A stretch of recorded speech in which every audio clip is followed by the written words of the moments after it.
2017 교계 결산 세 번째 시간입니다. 오늘은 신학교 문제로 불거진 교육 분야 이슈를 비롯해 과학과 생명에 관련된 내용 취재기자와 함께 짚어보겠습니다. 조용현 기자 나왔습니다. 기자님 안녕하십니까? 네, 안녕하십니까? 예, 2017년 신학교 문제를 먼저 짚어보겠는데요. 네. 그 총신대 사태가 이제 진정 국면이 아니라 계속해서 악화되는 것 같은데 어떤 내용입니까?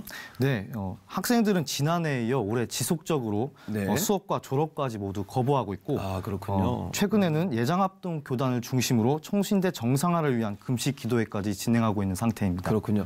근데 왜 이런 문제가 불거지게 됐는지 궁금한데. 네, 문제의 핵심은 바로 총신재단 이사회와 예장합동 교단의 네. 갈등 양상에 있습니다. 그렇군요. 예, 지난해 총신대 김영우 총장이 교단 부총회장해직을 얻기 위해 금품 수수를 한 혐의로 논란이 올해까지 지속됐습니다. 네, 예. 예, 그리고 지난 3월과 7월 사이에는 총신재단 이사회가 예장합동 총회에 정식 승인 없이 구성되면서 또 이 재단 이사회는 지난 9월 교단 정기총회 직전에 비공개로 총신대 정관을 개정하기에 이릅니다. 아, 그러면 정관을 변경했다면 그 변경된 내용들이 있을 텐데 어떤 내용들이 있는지요? 예, 바뀐 정관 중에는 크게 두 가지 논란거리가 있는데요. 네. 먼저 총신대가 교단의 개입을 차단했다는 것입니다. 예. 이사회 구성에 교단 소속 목사나 장로 이해 사람도 허용하는 등으로 개정이 된 것인데 네. 이것은 학교를 예장합동 소송에서 벗어나 사유화하려는 시도라며 지적을 받았습니다. 네,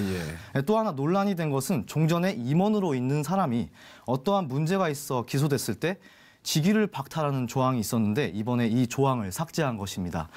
그래서 김 총장이 지난 9월에 기소된 사실이 총장으로서 자리를 유지하는 데 영향을 주지 못하도록 미리 장치를 해놓은 것이 아닌가로 많은 규탄을 받고 있습니다. 아, 그렇군요. 네. 그럼 김 총장이나 재단 이사회의 행보에 대해서 교단도 이제 가만히 있지 않을 것 같은데 교단의 그 대응은 어떻습니까?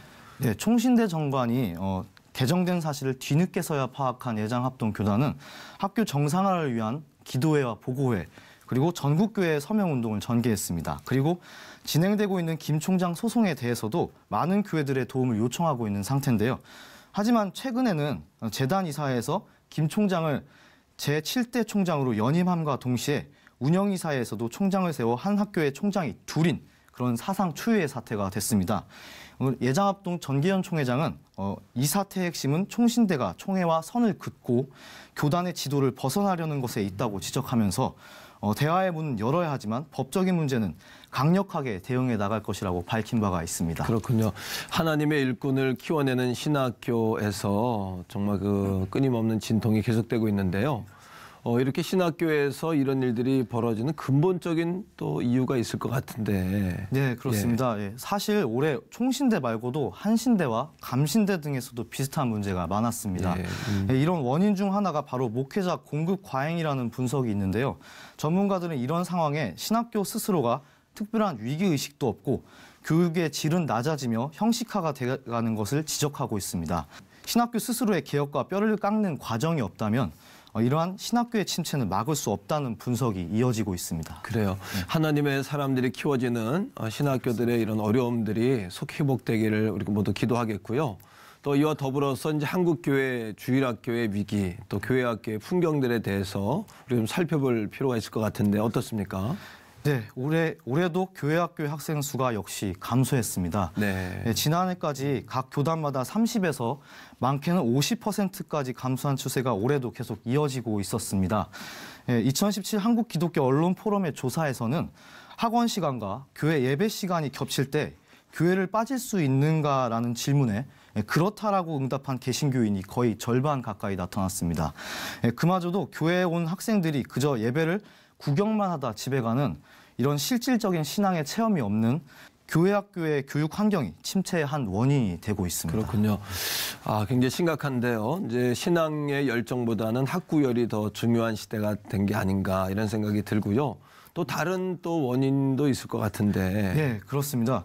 네, 또 다른 원인은 한국 교회가 초고속 고령화와 최저 출산율에 많은 영향을 받고 있다는 것입니다. 네. 정부에서도 다자녀 가정에 대한 그런 재정 지원 프로그램을 다양하게 진행을 하고 있지만 일각에서는 크리스천들까지 출산을 단지 경제적인 관점으로만 바라봐야 하는가라는 의문도 제기하면서 인식에 대한 변화를 촉구하는 움직임도 있었습니다.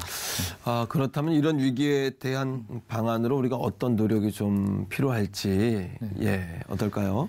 네, 대표적으로는 올해 지난 6월에 한국교회 다음 세대를 깨운 운동연합이 초교파 연합체 형식으로 출범해서 통합적인 교육 백서와 자료 등 전국 교회들이 적극적으로 활용할 수 있는 콘텐츠를 만들고자 하는 노력들이 있었습니다. 이와 함께 교회학교에 대한 인식 전환과 부모 교육이 교회학교 성장 동력의 우선 과제로 뽑히면서 다음 세대를 위한 다각도의 노력이 진행 중입니다. 다음으로 이제 또 우리가 주목해 봐야 될 것이 올해 그 생명과 그 국민들의 건강에 위협을 준 사건들이 여러 건 있었어요. 관련 내용에 대해서 좀 소개해 주시면 좋겠는데요. 예, 우선 지난 8월에 큰 파장을 일으켰던 살충제 계란 이야기를 빼놓을 수가 없는데요. 그렇죠.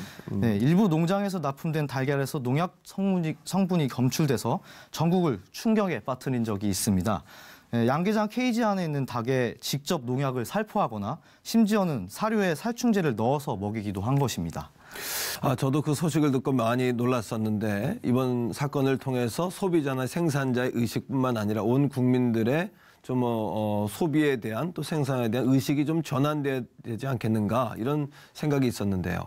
예, 그렇습니다. 농장주들은 이번 습했던 이번 여름 날씨 속에서 개선된 환경을 만들려면 계란 단가가 급격히 올라가게 돼 그렇죠. 쉽게 개선을 할 수가 없다고 말합니다. 하지만 전문가들은 살충제 달걀 이번 사태는 농장주들의 안일함과 이기적인 소비자들의 소비 행태 등으로 인해 발생했다고 분석하고 있는데요. 또 이뿐 아니라 더욱 극심해진 미세먼지와 또 생리대 사건, 패스트푸드 유해물질 검출 사건들도 이슈가 됐습니다. 이런 사건들의 원인에는 결국 물질 만능주의로 인해 환경과 생명 보호는 뒷전이 돼버린 것과 이웃만을 챙기는 기업들의 행태 그리고 정부의 안일한 대책 등으로 분석되고 있습니다. 그렇군요. 세상이 참 많이 변하고 있는데요. 근본에 우리 크리스찬으로서는 정말 중요한 사건이 올해 또 있지 않았습니까? 성경을 근거로 한 창조론이 그 진화론에 철저하게 짓밟히는 그런 안타까운 그런 사건들도 있었는데요. 네, 지난 9월에 박성진 중소벤처기업부 장관 후보자가 청문회 후 자진 사퇴한 일이 있었습니다.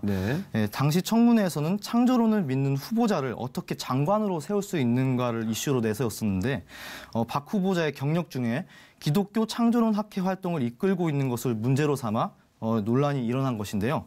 심지어 박 후보자는 지구 나이 6천년설 발언으로 인해 사이비로까지 매도당하기도 했습니다. 이 논란에 대해서 교계에서도 반응이 있었을 것 같은데요. 네, 그렇습니다.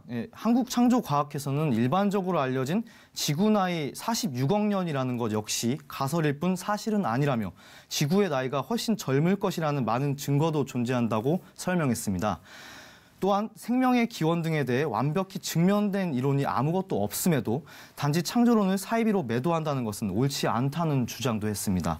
하지만 이 창조론에 대해서 세상에 더욱 적극적인 소리를 내었는가에 대해서는 반성의 여지 또한 있습니다. 창조론이 진화론 앞에서 사이비 취급을 받는 하급견해가 아닌 의미 있는 이론으로 인정받을 수 있도록 교계에 더욱 활발한 대응이 필요하다고 주장하고 있습니다. 네, 맞습니다. 그 올해의 마지막 이제 이슈를 좀 다뤄보겠는데요. 이제 한 달 반 정도 지났는데 포항에서 지진이 있지 않았습니까? 그것에 대해서 좀 전해주시죠. 네, 포항 지진은 지난 11월 15일 오후 2시 반경 포항시 흥해읍 부근에서 5.4의 규모로 일어난 지진입니다.